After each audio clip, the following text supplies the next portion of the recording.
I honestly don't even know how to react here. Look at that. Wow. Wow. Jesus Christ. Mike Posner. Mike Posner. Now that's a name I've not heard in a long time. How many of you recognize that name? Yeah, you know, this guy. Yeah, you remember this guy you don't remember. You probably won't, you think you're cooler than me. He sang a song once where he bitched about some chick acting like she was cooler than him, while giving off every impression that she was in fact 10,000 times cooler than him. And he had a couple other lesser hits. He dropped off the map years ago. He had a voice like an asthmatic shih tzu. I got you. Yeah, that guy. I reviewed him once a long ass time ago, and I never, ever expected to see him again. Please don't go. When people tried to warn me earlier this year that he was back, I just didn't even believe them. It's just not possible unless all the rules of reality and logic have been warped beyond recognition. Seriously, am I in a time loop? Am I in a 6-year recursive time loop and I'm just being forced to relive everything that happened to me in 2010? Stop stalking me, Todd! Ah! No, I'm not imagining it. That is in fact a Mike Posner in our 2016. Will wonders never cease? And not only that, it's a sad song. All I know are sad songs. All he knows are sad songs. Oh my Christ, he expects us to feel bad for him. Oh, boo-hoo. And I can hear all of you saying, wait a minute, I haven't heard anything from this guy since that one song. Maybe we should feel bad for him. Maybe he's completely bottomed out. Maybe he's performing as an opener for a cheesy lounge singer at the Cleveland Ramada, living in a dumpster and drinking Lister. No, he's fine. He's doing perfectly okay? In fact, he's arguably doing better now than when he got big. He may not have had a hit for himself in a while, but he's actually very successful behind the scenes as a songwriter. I mean, remember this song? If I was your boyfriend, never let you go. Yeah, that was him. He also wrote a song that was huge in the UK a few years ago. And, of course, he wrote this.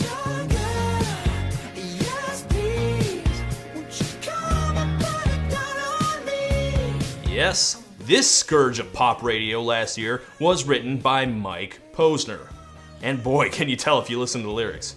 I gave most of the blame for this disaster to Adam Levine's painful as ever microphone feedback voice and Maroon 5 playing with all the passion of the Chuck E. Cheese band, as per usual. But if you can decode Levine singing into human frequencies, you'll also find that the lyrics are just, ugh. Sugar. Yes, please. Who's got 2 thumbs and wants some sugar? This guy. Duh. I want that red velvet, I want that sugar sweet. Don't let nobody touch it unless that somebody's me. Gross. And from what I recall, that charmless player wannabe sleaze is exactly in character for this dipstick. Yeah, seeing those rings might as well be a bullseye. So now this new part here, where a stubbly, charismaless frat boy tries to make me sorry for him. Yeah, no, I've seen this before. It was when Limp Bizkit covered Behind Blue Eyes. Or possibly that time where Dane Cook tried to write a song. My sad song saves me. Yeah, look that up next time somebody tells you that Dane Cook isn't funny. And what the hell is with that title? I took a pill in Ibiza? Sounds like a BuzzFeed article. You took some drugs at a famous resort island. Oh gosh, that sounds awful. How does that even fit with the theme of the song? Well, Christ, now I have to know. Let's see it. Okay, that's him taking the pill. Whoa. This feels good. Jeez, is that what doing Molly makes you feel like? Why would you do it then? You know, as far as music videos with horrible sculptures of pop stars' faces go, it's still better than Lionel Richie's. And as a bonus, it doesn't make him look any sillier than he does normally. Okay, enough stalling, Posner. You took a pill in Ibiza. So what? I took a pill in Ibiza to show Avicii I was cool. To show Avicii I was cool. And when I finally got sober, felt 10 years older, but fuck it, it was something to do. This is the saddest song I've ever heard. I drive a sports car just to prove I'm a real big baller, cause I made $1 million and I spend it on girls and shoes. But you don't wanna be. Christ, this is making my soul hurt. Just like the thought of Mike Posner, failed pop singer, trying to impress a DJ who got big after his own career flopped. It's just so vividly pathetic. Goddamn. I'm just a singer who already blew his shot.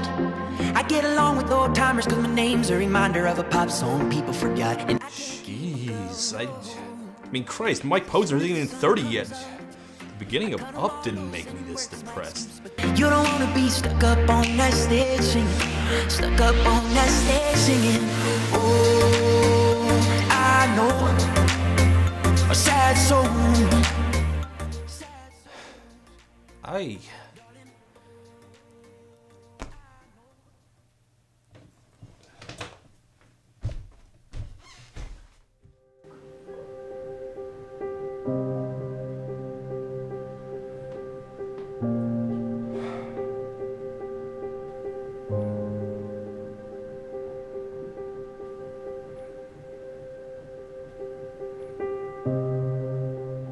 To show Avicii I was cool. What's even the point of living? I feel drained. Like, wow, I did not see this coming. I wasn't expecting to, but I actually totally get this song. Mike Posner made me feel his pain. But you don't wanna be high like me. Never really knowing why like me. You don't No, this is pretty decent. I mean, this is definitely filling a void in pop music. and I can't keep a girl, no. So he's finding out that being a baller and being rich doesn't solve all his problems. Okay, and that's not the void he's filling. We got plenty of those, there's precedent. One obvious example would be Kanye. Never was much of a romantic. I could never take the intimacy. And another one obviously would be Drake. Too many drinks have been given to me. I got some women that's living off me. Pay for their flights and hotels, I'm ashamed. I mean, those guys have always been right up front with their angst. And that honesty is what makes them such great artists. But, you know, as deeply unhappy and self-critical and insecure both of those guys can be, there's an inherent limitation to their songs, which is that there's only so bad you can feel for them. I mean, haha, you bust on Drake, he jokes, he's soft, blah, blah, blah. Did you ever look at Drake and go, man, I'd hate to be that guy. There, but for the grace of God go I. No, I'm famous and unsatisfied is one thing, but I used to be famous and I'm extremely unsatisfied, that's another thing entirely. But you don't wanna be high like me. Never really knowing why like me. You're right, Posner. I don't. You don't wanna ride the bus like this. I really don't want to ride the bus like you. I don't want to do anything like you. To be fair, I also don't want to ride the bus. I hate riding the bus. Matter of fact, why are you even on the bus? I thought you said you had a sports car? Just drive. At least get a cab. Like I said, Posner's doing fine career-wise, but he never released a second album. Apparently he's been struggling with depression. I had no idea. So that adds yet another layer. But you know, there are plenty of depressed has-beens in the world. This song needed something that only Mike Posner could provide. For research, I went back and rewatched my Cooler Than Me episode. You wear them around. Breath control, damn it! Sing from the diaphragm! Man, I used to be funny. What happened to me? Well, anyways, I got a lot of things wrong. Like, how to frame a shot. Jesus Christ, Todd, how long did you leave that computer rusting in the background? God. And I predicted he wouldn't have any other hits, which I was totally wrong about. He had a couple successful follow-ups right after, plus of course the song I'm reviewing now. But I was definitely right about one thing. And at the end of the day, you just gotta feel sorry for the poor guy. Because after he doesn't have any more hits, this is going to be a particularly embarrassing song to sing at the State Fair 10 years from now. Yeah. And this one was true too. The song may as well be called I Have No Star Qualities by Nobody Big Loser. I went back and listened to all of Mike Posner's songs, which is easy because he hasn't released much of anything in 6 years. And Posner is quite simply a guy who should never have tried to be famous. His brief moment in the spotlight reeked of desperation and over-applied body spray.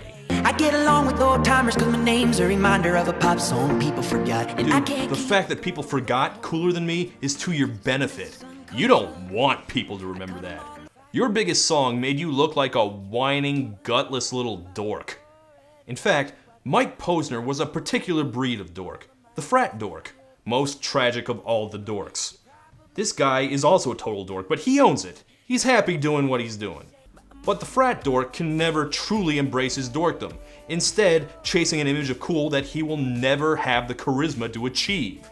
This is infinitely lamer than the cosplayer. And all that sweaty, try-hard insecurity permeates all his pop singles. What you gon' do? Once I throw on this bow, chicka wow wow, what you gonna say? Yeah, all he knows are sad songs, and this was the saddest of them all. Really, any song that comes from him becomes a sad song. Pfft, and I didn't think he could make me feel sorry for him. Of course he can! I've always felt sorry for him. Even his career as an in-demand hitmaker is kind of humiliating. Hey, Mike Posner, we like your work, but you just don't have enough personality. We think you should give them up so that they can be sung by more charismatic performers. Like Adam Levine or Justin Bieber. I Took a Pill in Ibiza is him finally owning his limitations as a singer. That sad desperation when he's trying to be cool makes his attempts to get Senpai Avicii to notice him all the more pitiful.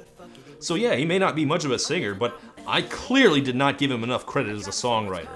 Kanye talks all the time about how he buys all these big expensive items to hide his insecurity, but he's still trying to make you feel jealous that he has them. Posner legitimately makes owning a sports car and buying shoes sound like something empty and depressing.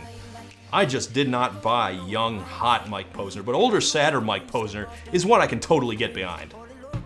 Oh, and I guess I should mention that this is a remix. Which honestly, I wish it was not. I don't like remixes. This remix is from a Norwegian duo called Seeb, which, that's just an awful name. I hate saying it. It sounds like an ethnic slur. Like, I feel like there's a viewer in Eastern Europe somewhere who's really offended at me right now. Yeah, no, screw this. Can we get the real version on here? We don't need any of this. Play the original.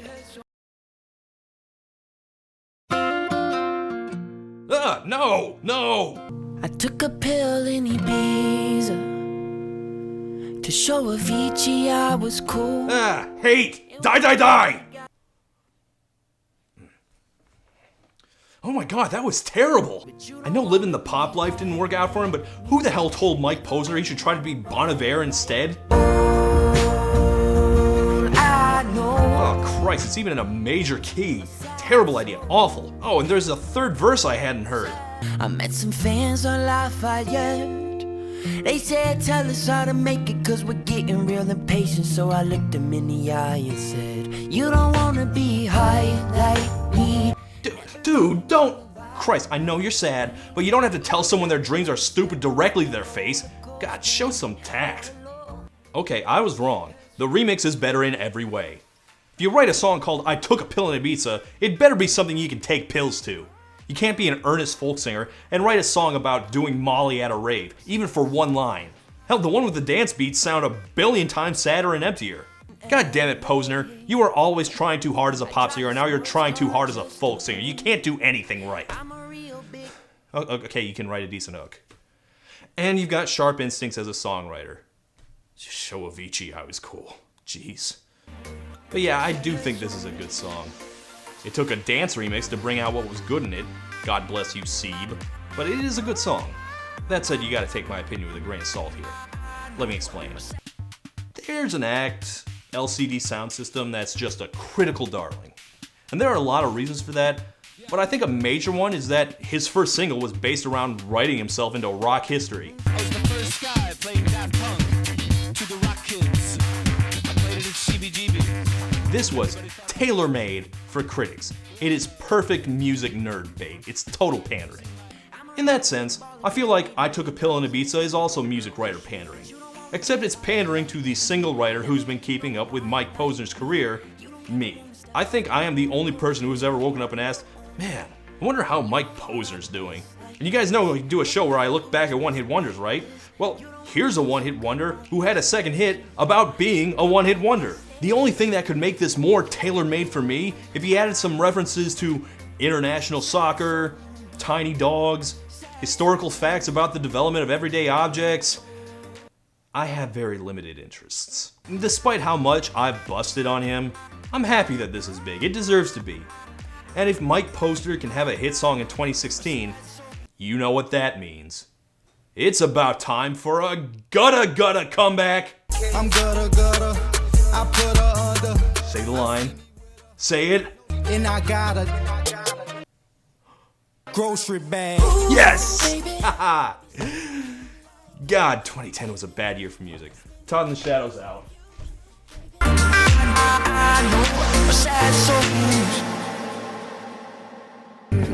Has-been's history. Has been, was, has been, might again. Stop stalking me, Todd. I've got a Tremors retrospective to do. Gangnam Style will never get old. If there's one thing I know for sure, it's that I'm gonna be on That Guy with the Glasses forever. I don't think they're ever gonna make a good Star Wars sequel. Just not gonna happen. I will always have red hair, like I have right now.